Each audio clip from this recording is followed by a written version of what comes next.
नमस्कार साथियों, लगे हाथ इंग्लिश की भी मैं आपको बता देता हूँ। जब एनालिसिस किया है तो सारी सब्जेक्टों का बता देता हूँ मैं आपको। सबसे ज़्यादा कम की अगर मैं बात करूँ तो साथियों इंग्लिश में सबसे कम रहने वाली है। सबसे बड़ी बात तो ये है साथियों कि इंग्लिश में सबसे ज़्यादा पद है। लेवल 2 के अंतर्गत सबसे ज़्यादा पद किसके अंतर्गत है? इंग्लिश के।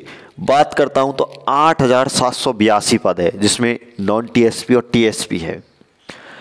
अब अगर मैं बात करूं कि सबसे ज़्यादा अंतर रहने वाला है तो वो भी इंग्लिश में रहने वाला है, और सबसे कम कंपटीशन है तो वो भी इंग्लिश में है। तो देखिए, पहले तो मैं आपको थोड़ा सा खुश करने वाले कुछ बिंदु बता देता हूँ। इंग्लिश वाले सभी विद्यार्थियों की लगभग बल्ले बल्ले होने वाली है। देखो कैसे, देखो साथियों, टोटल लगभग 50,000 लोग विद्यार्थियों ने लगभग एग्ज़ाम दी थी, लगभग, जिसमें से साथियों 15 से 20,000 ऐसे विद्यार्थी थे। 15 से 20,000 ऐसे विद्यार्थी थे जो एसएसटी से थे और जो किससे भी थे? इंग्लिश से थे। अब इंग्लिश देखे हुए उनको पता नहीं कितने साल हो गए, लेकिन सब्जेक्ट थी, आपने देखा होगा किसी के पास इंग्लिश साहित्य रही है, इंग्लिश लिटरेचर रही है तो उसने इंग्लिश से भी भरा है। किसी के पास पॉलिटिकल है, ज्योग्राफी है तो उसने एसएसटी से भी भरा है।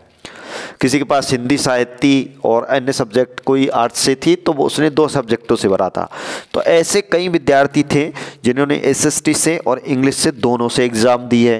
तो ऐसे लगभग 15 से 20,000 के लगभग विद्यार्थी थे जिन्होंने तैयारी एसएसटी से की थी, लेकिन एग्ज़ाम इंग्लिश से भी दे ली।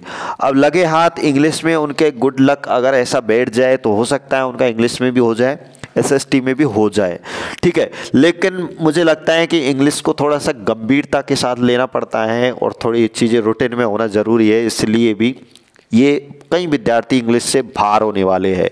तो वैसे भी बल्ले बल्ले हुई। तो मैं बताने वाला हूँ, छोटा सा एनालिसिस आपके सामने प्रस्तुत कर रहा हूँ। अगर किसी जनरल वाले विद्यार्थी के 86 से 88 अगर क्वेश्चन कट पिट के बच रहे हैं तो वो सेफ जोन में है। ओबीसी की अगर मैं बात करता हूं तो 83 से 85 के बीच में अगर किसी विद्यार्थी के बच रहे हैं तो नो टेंशन रहे। ईडब्ल्यूएस की अगर मैं बात करूं तो 80 से 83 के बीच में अगर किसी विद्यार्थी के बचते हैं तो वो भी सेफ जोन में है। एमबीसी की अगर मैं बात करूं तो 76 से 78 के बीच में किसी विद्यार्थी के बच रहे तो वो भी सेफ जोन में है। एससी वाले बेचारे 70 किसी विद्यार्थी के बच रहे हैं तो 70 से 72 के बीच में बच रहे हैं तो वो भी सेफ जोन में है। और एसटी की अगर मैं बात करूं तो 62 से 64 के बीच में अगर बच रहे हैं, सेफ जोन में। महिलाओं की अगर मैं बात करूं तो ये मैंने मेल की बताई है, मतलब ये केवल मेल की बताई है। फीमेल की अगर मैं बात करूं तो साथियों फीमेल की वैसे भी कम जाने वाली है, 1-2% कम जाती है। तो ऐसी स्थिति में लगभग सभी विद्यार्थियों का सिलेक्शन होने वाला है, पद भी बहुत ज़्यादा है। तो ये लगभग मेरे अकॉर्डिंग कट ऑफ थी। हो सकता है कि बहुत ज़्यादा इंग्लिश मीडियम स्कूल खुल चुके हैं, आपने देखा होगा Mahatma Gandhi English medium school खुल चुके हैं, तो हो सकता है कि पद बढ़ाए भी जा सके, इनसे ज़्यादा भी पद किए जा सके। तो आप तो इंग्लिश वाले तो रहने वाले ही नहीं हैं। खुश हो जाइए सभी विद्यार्थी, और आप लगभग सभी ज्वाइनिंग लेने वाले हैं। तो सभी को wish you all the best, have a nice day. जय हिंद, जय भारत।